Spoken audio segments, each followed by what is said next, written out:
नमस्कार बच्चों, कैसे हैं आप लोग। मुझे पूरा विश्वास है कि आप लोग बहुत बढ़िया होंगे। तो आइए, मैं रोहित कुमार मौर्य आप सभी का आपके favourite YouTube channel genial classes में स्वागत करता हूं। और दोस्तों, आज का हमारा केमिस्ट्री का टॉपिक बहुत ही इंटरेस्टिंग होने वाला है, जिसका आप सभी को बेसब्री से इंतज़ार था। आइसोमेरिज्म।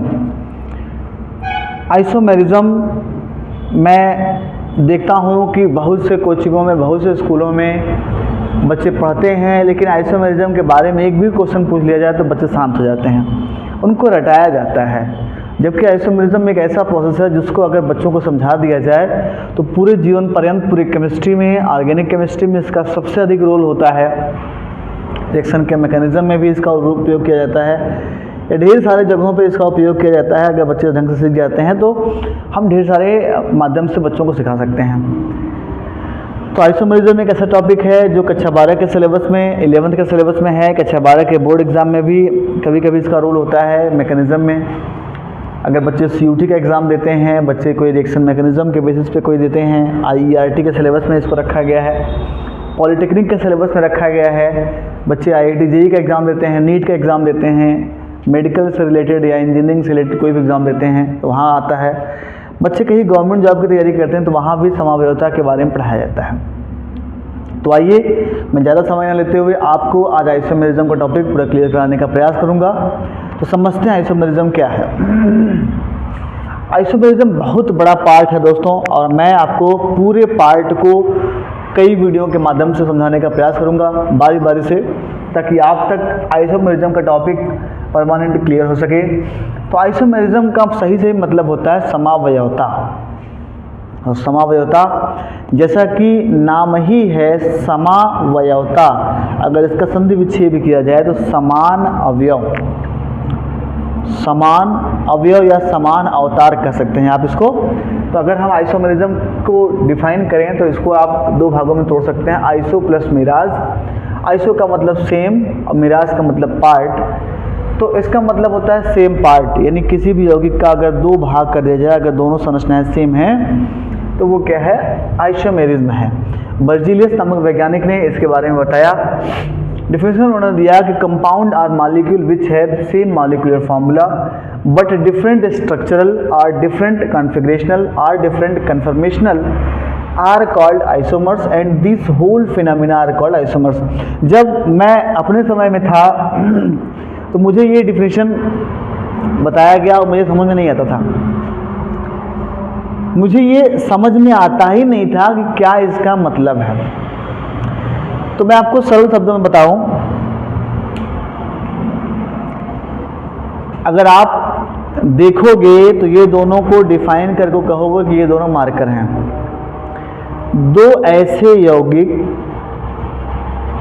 जिनके अणुसूत्र समान हो परंतु उनकी संरचनाएं भिन्न हो, उनमें क्रियात्मक समूह भिन्न हो, उनका स्ट्रक्चरल अरेंजमेंट भिन्न हो, उनकी फिजिकल और केमिकल प्रॉपर्टी भी डिफरेंट हो, केवल वो देखने में एक जैसी हो, बाकी सभी अलग हो। जैसे ये दो मार्कर हैं, ये देखने में एक जैसे हैं, लेकिन ये नीला चलेगा तो ये काला चलेगा, इसमें नीला से ये भरा जाएगा तो काला से ये भरा जाएगा, लंबाई चौड़ाई देखेंगे तो बराबर होगा ना।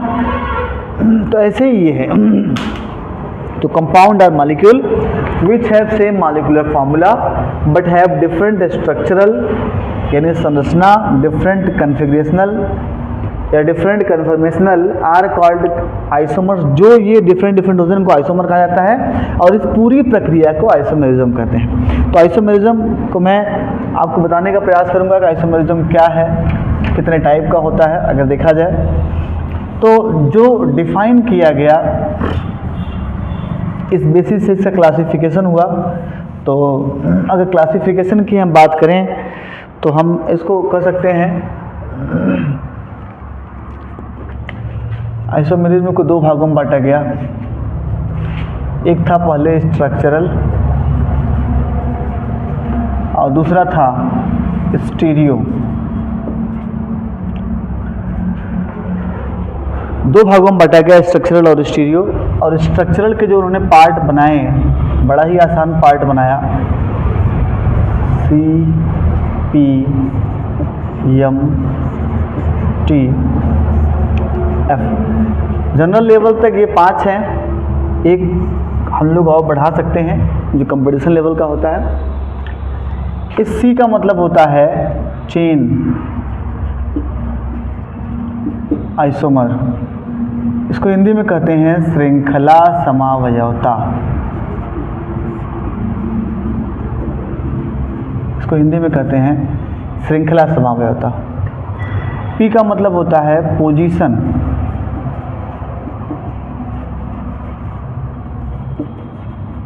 स्थान समावयवता। यम का मतलब होता है मेटामेरिज्म, इसको कहते हैं मध्यावयवता, मध्यावयवता। टी का मतलब होता है टाइटोमेरिज्म, इसको कहते हैं चलावयवता। एफ का मतलब होता है फंक्शनल आइसोमर, इसको कहते हैं क्रियात्मक समूह, समावयवता। ये आपके 12th स्टैंडर्ड तक भी मिलेगा, कंपटीशन में मिलेगा। ये एक नया है, इसको कहते हैं रिंग चेन आइसोमर, यानी खुली बंद या श्रृंखला समावयवता। ये आपको हर जगह नहीं मिलेगा, इस बात का ध्यान रखेंगे आप। तो स्ट्रक्चरल के इतने भाग हैं C P M T F R, आप इसको ऐसे भी शॉर्टकट तरीके से याद कर सकते हैं। सी का मतलब चेन आइसोमर, इन्हें श्रृंखला समावयवता। पी का मतलब पोजीशन आइसोमर, इन्हें स्थान समावयवता। एम का मतलब मेटामेरिज्म, मेटामेरिज्म का मतलब होता है मध्यावयवता। टी का मतलब टाइटोमेरिज्म। एफ का मतलब फंक्शनल आइसोमर, क्रियात्मक समूह समावयवता। आर का मतलब रिंग चेन आइसोमर, इन्हें बंद श्रृंखला समावयवता। फिर बारी आती है स्टीरियो की। स्टीरियो को भी दो भागों में बांटा गया, कन्फिग्रेशनल और कन्फर्मेशनल। कन्फिग्रेशनल को भी उन्होंने दो भागों में बांटा।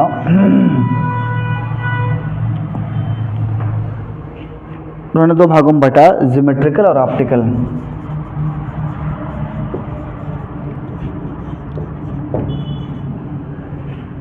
तो आप इनके बारे में डिटेल में पढ़ेंगे। Structural, stereo. स्टीरियो को दो भागों में बांटा गया, configurational, conformational, geometrical, optical. Definition isomer की सबके लिए कॉमन है, कंपाउंड और molecule which have same molecular formula but different structural, configurational, conformational. अगर स्ट्रक्चरल की बात करेंगे तो केवल स्ट्रक्चरल लिखा जाएगा, और कन्फिग्रेशन की बात करेंगे केवल कन्फिग्रेशन लिखा जाएगा, कन्फर्मेशन की बात करेंगे केवल कन्फर्मेशन लिखा जाएगा। ठीक है, तो आइए हम बारी बारी से आपको इन सभी समावयवता के बारे में डिटेल में बताने का प्रयास करते हैं। तो आज के टॉपिक में हम सीखेंगे स्ट्रक्चरल समावयवता के बारे में, जिसमें डिटेल में हम आपको बारी बारी से स्ट्रक्चरल के बारे में बताने का प्रयास करेंगे और आप उनके बारे में गंभीरता से सीख पाएंगे। ठीक है, तो सबसे पहले हम स्टार्ट करते हैं चेन आइसोमेरिज्म के बारे में, जो कि एक अच्छा टॉपिक माना जाता है।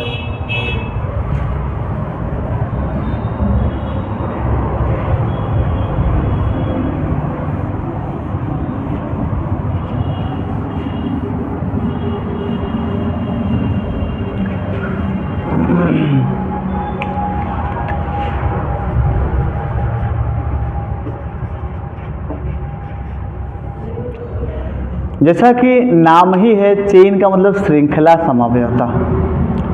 श्रृंखला समावयवता दोस्तों ये ऐसी समावयवता होती है जिसमें इसका अणुसूत्र तो समान होता है, लेकिन श्रृंखला में भिन्नता पाई जाती है। जैसे हमने आपके सामने एक एग्जाम्पल लिखा CH3, CH2, CH2, CH3। अब अगर आपको इसका नॉमेनक्लेचर करना है तो आप कहोगे नॉर्मल ब्यूटेन। क्या कहोगे? Normal butane. मैंने आपको IUPAC पढ़ा चुके हैं। दूसरा क्या है?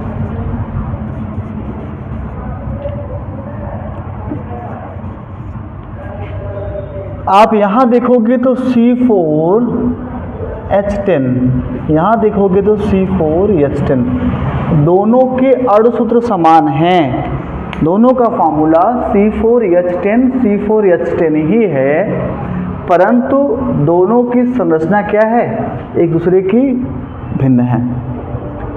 दूसरी संरचना क्या है, भिन्न है। यानी यहाँ भी खुली श्रृंखला में 4 है तो यहाँ भी खुली श्रृंखला में 4 है। एक बात हमें ध्यान देना है कि जब हम इस टाइप का आइसोमेरिज्म देखते हैं तो होमोलॉगस सीरीज की बात करते हैं। होमोलॉगस सीरीज का मतलब क्या है, अगर पहला हमारा कंपाउंड जो है वो खुली श्रृंखला में है तो उसका आइसोमर भी खुली श्रृंखला में होना चाहिए, तभी उस पक्ष की जांच कर पाएंगे। ऐसा नहीं कि खुली में तो बंद है तो कभी जांच कर पाएंगे, ऐसा पॉसिबल नहीं है। यानी श्रृंखला का मतलब ही होता है कि श्रृंखला एक ही होनी चाहिए, बस उसके रूट चेंज होने से नाम बदल जाएगा। जैसे हम अगर कुछ कार्बन की बात करें, CH3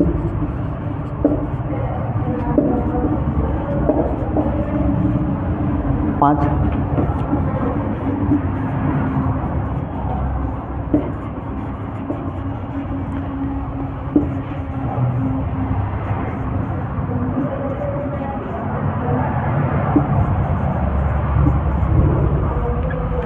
अब ये तीनों का फॉर्मूला आप देखेंगे तो C5H12 आ रहा होगा।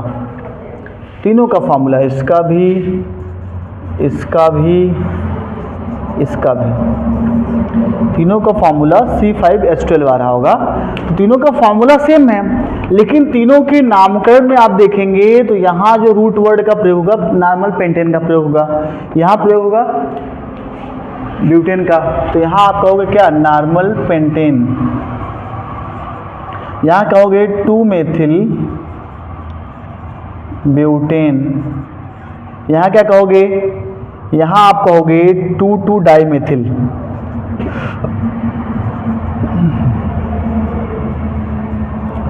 Dimethyl propane. तो आपने रूट वर्ड को चेंज किया, श्रृंखला अपने आप चेंज हो गई। हेलो, आपने रूट वर्ड को चेंज किया, श्रृंखला अपने आप चेंज हो गई। तो इस प्रकार की प्रक्रिया में श्रृंखला में भिन्नता हो रही है, चेन की श्रृंखला में, इसीलिए इसका नाम पड़ा है चेन आइसोमर। तो चेन आइसोमर का मतलब हुआ कि जो फार्मूला होगा वो सेम होगा, लेकिन उसके चेन में डिफरेंट हो सकता है। ठीक है, अगर हम एक बंद श्रृंखला की बात करें, अगर हम एक बंद श्रृंखला की बात करें तो देखें बंद श्रृंखला के माध्यम से कैसे होगा। मान लीजिए हमने 5 कार्बन की श्रृंखला ले लिया आपके सामने, तो जनरली इसका फार्मूला क्या होगा, C5H10, carbon carbon carbon carbon carbon, और प्रत्येक कार्बन के पास 2 हाइड्रोजन। इसी को हमने ऐसे का ऐसे लिख दिया तो कोई दिक्कत,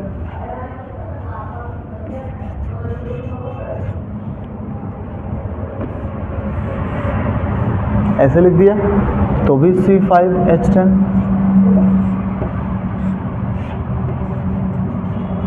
तो सबका फार्मूला यही एक ही है, तो इसका मतलब ये भी चेन आइसोमर है क्योंकि सभी बंद श्रृंखला में है।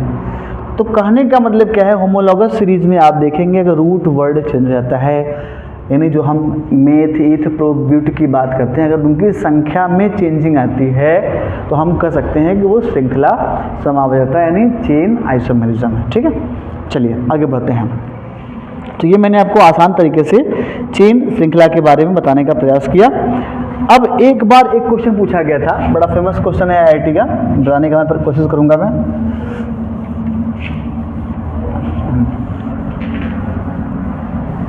बड़ा ही फेमस क्वेश्चन है IIT का और मैं बताने का प्रयास करूंगा।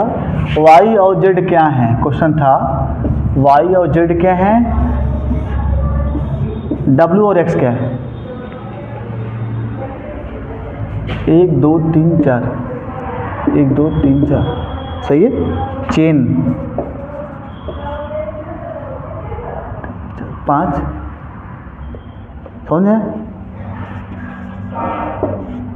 तो ये भी चेन है और ये भी चेन, तो आपको इस चीज़ का ध्यान रखना है कि Y और Z क्या होता है, चेन आइसोमर होता है, W X क्या है, चेन आइसोमर है। ठीक है, तो मैं चेन आइसोमर आपको बताने का प्रयास किया। अब मैं आता हूँ पोजीशन आइसोमर।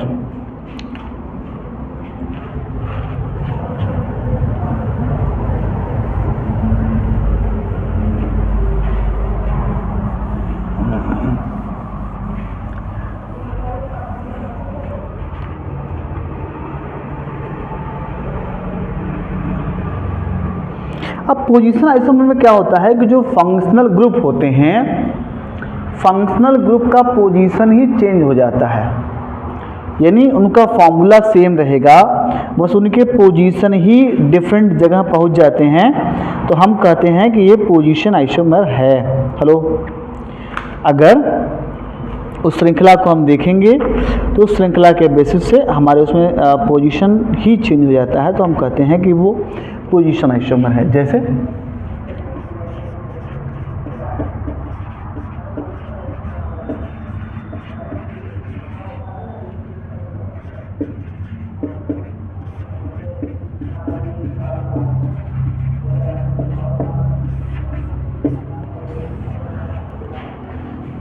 यानी ऐसा आइसोमर जिसमें हमारे सफिक्स के या कह लीजिए प्रीफिक्स के पोजीशन चेंज हो जाएं, फंक्शनल ग्रुप जो लगा है उसका पोजीशन चेंज। जैसे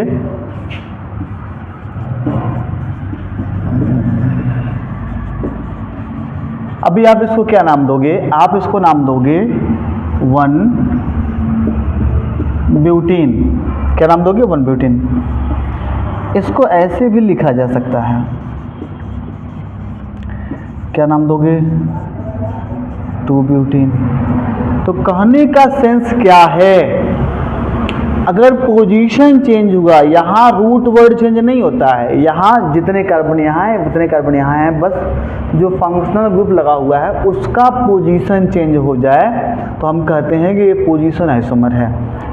जैसे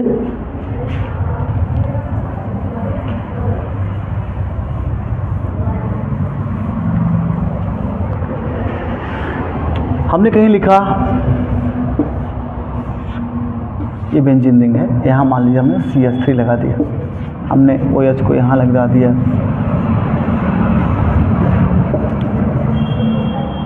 OH को यहाँ लगा दिया,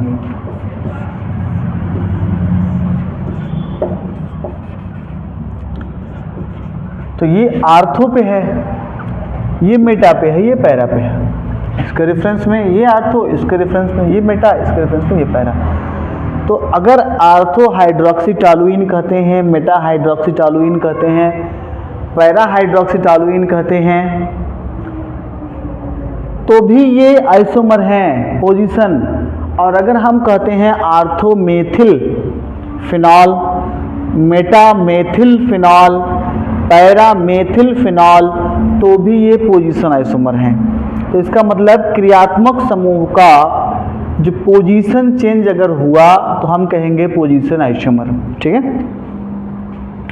चलिए और भी एग्जांपल्स लेते हैं। तो ये तीनों एक दूसरे के पोजीशन आइसोमर हैं। हमने कोई खुली श्रृंखला लिखी, खुली श्रृंखला इन द सेंस ऐसे लिखा CH3,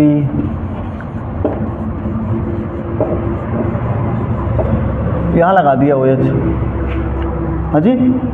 फिर दूसरी कंडीशन में हमने क्या किया कि OH को कुछ ऐसे भी डायरेक्शन दे दिया, तो यहाँ भी ब्यूट का प्रयोग करेंगे, यहाँ भी ब्यूट का प्रयोग करेंगे, लेकिन यहाँ कहेंगे 1-ब्यूटेनॉल, यहाँ कहेंगे 2-ब्यूटेनॉल।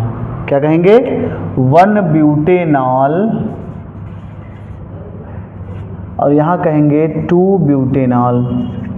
तो जो क्रियात्मक समूह, जो OH समूह अपने पोजीशन को चेंज किए हुए है, पोजीशन को चेंज करने के कारण इसका नाम क्या पड़ा है?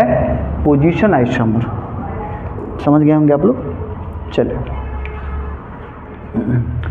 आगे हम बढ़ते हैं। और अगर देखा जाए तो यहाँ पोजीशन के और भी ढेर सारे इसमें एग्जाम्पल लिखे हुए हैं, तो सब बताना संभव नहीं होता है। मैं तो इन सभी लेक्चर्स पे अगर मैं पढ़ाना स्टार्ट करूँ तो मेरे लिए बहुत बड़ा टॉपिक हो जाता है, और मैं इस टॉपिक को ढेर सारे दिनों में भी पढ़ा सकता हूँ। ठीक है, तो एक टॉपिक हम आपको बताने का प्रयास करेंगे, मेटामेरिज्म, ताकि कन्फ्यूजन ना हो, क्योंकि पोजीशन और मेटामेरिज्म में ढेर सारे बच्चे कन्फ्यूज होते हैं।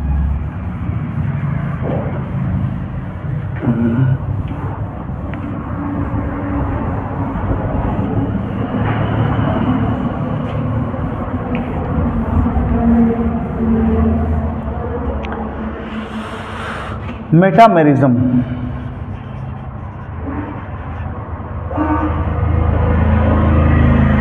इसको हिंदी में कहते हैं मध्यावयवता।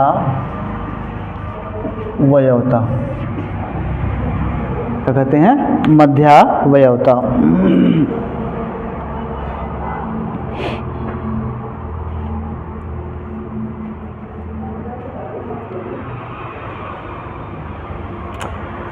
इसके डिफिनेशन में ये आता है कि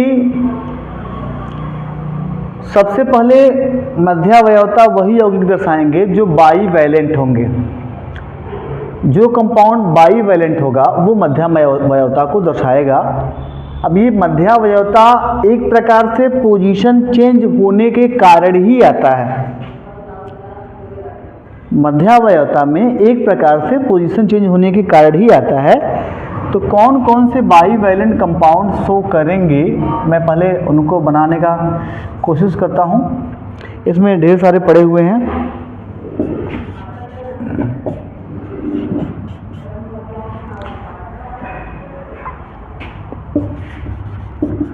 ये मैंने कुछ लिखे हुए हैं। इन सभी के पोजीशन के कारण ही मध्यावयवता पाया जाता है। हाँ जी, कीटोन भी लिख दीजिए। और भी हैं, लेकिन इतने से आपका कॉन्सेप्ट समझ में आ जाएगा कि क्या कहानी है। यानी यहाँ क्या होगा कि कंपाउंड में बाईवैलेंट एटम के अराउंड में अगल बगल कार्बन की संख्या डिफरेंट हो जाएगी, और कार्बन की संख्या डिफरेंट जब होगी तो उसके कारण जो आइसोमेरिज्म प्राप्त होगा वो मेटामेरिज्म होगा। उसी कारण जो आइसोमेरिज्म प्राप्त होगा वो मेटामेरिज्म होगा। आप समझते हैं क्या, कैसे मैं क्या कहना चाह रहा हूँ, क्योंकि ये सब चीज़ें जब तक बोर्ड पे लिखी नहीं जाती हैं तब तक समझ में आने वाली नहीं है। मैंने आपके सामने एक संरचना लिखा CH3 CH2 CH2O CH3। आप इसको कहोगे मेथॉक्सीप्रोपेन। क्या कहोगे? मेथॉक्सीप्रोपेन। हेलो, क्या कहेंगे आप? मेथॉक्सीप्रोपेन कहेंगे, सही है। फिर मैंने इसको चेंज किया CH3 CH2O CH2 CH3। आप इसको क्या कहोगे? आप एथॉक्सी। क्या कहोगे? मैं एक ही वर्ड का यूज करा, हिंदी इंग्लिश, कोई दिक्कत नहीं है। आप हिंदी इंग्लिश दोनों में आप डिस्कस कर सकते हैं। आप इसको कहेंगे एथॉक्सी एथेन। क्या कहेंगे? Ethoxy ethane. इसका भी फार्मूला और इसका भी फार्मूला दोनों सेम है। तो अब एक बार मैं अपने बैच में पढ़ा था तो बच्चों ने कहा कि सर यहाँ तो क्रियात्मक समूह का पोजीशन चेंज हुआ है, तो ये मध्यावयवता कैसे हुआ? हेलो, तो मध्यावयवता इसलिए हुआ क्योंकि पहले माइग्रेशन होता है कार्बन का, फिर पोजीशन चेंज होता है। इस कार्बन का पहले माइग्रेशन आप कराओगे, फिर पोजीशन चेंज होगा इसका। तो इसीलिए पहले माइग्रेशन, बाद में पोजीशन। तो आप कह सकते हो metamerism is a special type of position isomer. आप कह सकते हो कि metamerism is a special type of position isomer. अगर हम यही डबल बॉन्ड लगा दें, हाँ जी, तो भी ये मेटामेरिज्म है। नाम बदल जाएगा, बस प्रोपीन हो जाएगा। यहाँ propene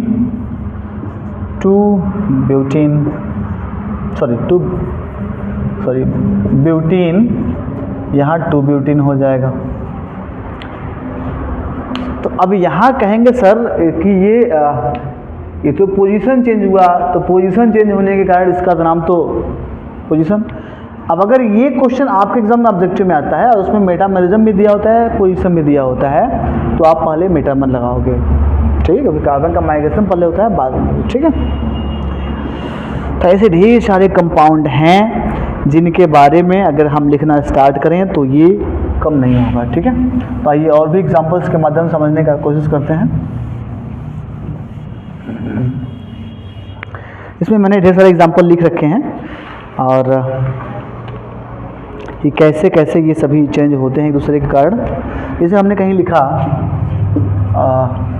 CH2 CH3 CH3 CH2 CH3, हाँ जी, मैंने इस टाइप का लिखा और ऐसे दे दिया। तो ये दोनों एक दूसरे के मेटामर हैं, मेटामर क्यों है? क्योंकि इसमें आप कहोगे N methyl, N ethyl, ethane, यहाँ कहोगे N methyl, N methyl, N N dimethyl propane कहोगे। तो यहाँ क्या है कि जो भी कंपाउंड कहा जाएगा वो क्या कहा जाएगा? मेटामर। तो मेटामर का मतलब होता है कि कंपाउंड के माइग्रेशन के कारण जो चेंजिंग आएगा वो मेटामरिज्म कहलाएगा। अगर हम और भी एग्जांपल्स लिखना चाहें,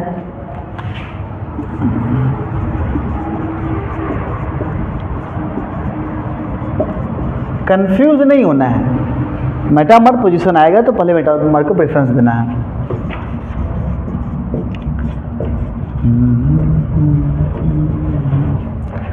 अब अगर आप इसको देखोगे तो आप क्या कर सकते हो, बहुत से लोग कहेंगे इसको कि सर ये 3 लिखा हुआ है, पेंटेनोन लिखा हुआ है। अब बहुत से लोग कहेंगे सर इसको 2 पेंटेनोन बोलोगे आप, बिल्कुल बोला जाएगा ये। अब बहुत से लोग कहेंगे सर इसमें पोजीशन चेंज हो गया, 3 से 2 हो गया, तो पोजीशन नहीं, पहले कार्बन का माइग्रेशन होता है फिर पोजीशन चेंज होता है, तो पहले माइग्रेशन के कारण ये मेटामरिज्म हो गया। तो आज के वीडियो में दोस्तों मैंने आपको आइसोमेरिज्म के बारे में बताने का प्रयास किया, क्लासिफिकेशन ऑफ आइसोमेरिज्म, जिसमें कि स्ट्रक्चरल और स्टीरियो। स्ट्रक्चरल में बताया कि CPMTFR है, और फिर मैंने आपको स्टीरियो में बताने का प्रयास किया कि कन्फर्मेशन और कन्फिग्रेशन है। कन्फिग्रेशन में भी हमने आपको बताया कि 2 टाइप का है, ज्योमेट्रिकल और ऑप्टिकल। फिर मैंने आपको स्ट्रक्चरल में 3 चीज़ें बताने का प्रयास किया, चेन आइसोमेरिज्म, पोजीशन और मेटामरिज्म। मुझे पूरा विश्वास है कि आपको आज का वीडियो बहुत ही बेहतर तरीके से समझ में आ गया होगा। आइसोमेरिज्म के ये 3 टॉपिक आपको परमानेंटली क्लियर हो चुके होंगे। अगर दोस्तों वीडियो आपको हमारे अच्छे लगते हों तो आप लाइक सब्सक्राइब करें, अपने दोस्तों से भी शेयर कराएं, ताकि जो उनकी समस्याएं हैं वो भी समाप्त हो सकें। आपकी समस्या केवल अगर आप तक ही समाप्त होती है तो ये अच्छी बात नहीं है, आपके दोस्त भी समस्या से दूर होते हैं तो ज़्यादा बेहतर है। तो आज के लिए इतना ही। निश्चित है कि आप आगे इन सभी बातों का पालन करेंगे। अगले वीडियो में आपसे मुलाकात होगी। लेकिन दोस्तों अगर आपका आइसोमेरिज्म का टॉपिक कमज़ोर है तो आप इसको वीडियो को स्किप करके ना देखें, इस वीडियो को पूरा देखें ताकि आप समझ पाएँ। आपका दिन मंगलमय हो। नमस्कार, जय हिंद, धन्यवाद।